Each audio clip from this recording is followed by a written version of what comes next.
আমিও আমার নারীর টানেই যাচ্ছি। এই আমার ছেলে মেয়েদের সাথে কাটাই, নাতিনদের সাথে কাটাই। আমরা সকাল থেকে আমরা ঈদের খাবার রেডি করি, আর দুপুরের পরের থেকে আমরা এনজয় করি সবাই মিলে। বাসে তো তেমন একটা দাঁড়িয়ে নেই, আমার বাস হচ্ছে 12টা 12তে একটু আগে আসছে। আগের দামই আছে, কোনো বাড়তি নেই। প্রায় 10 দিনের মতো পাওয়া গেছে আর কি ছুটি। আগামী শনিবারে অফিস খোলা।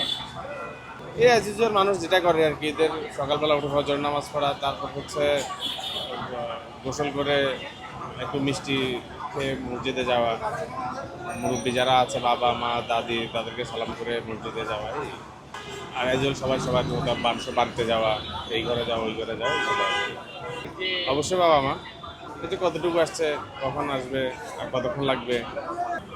আর এছাড়া আসলে ফোন সবাই দিয়ে 2-1 বার হয়তো বা, কিন্তু ওনারা একটু পর পরে ফোন দিয়ে কতটুকু আসছে। আগে তো সালামি নিতাম, এখন সালামি নেওয়া হয় না, এখন শুধু সালামি দিতে হয়, সবাইকে দিতে হয়।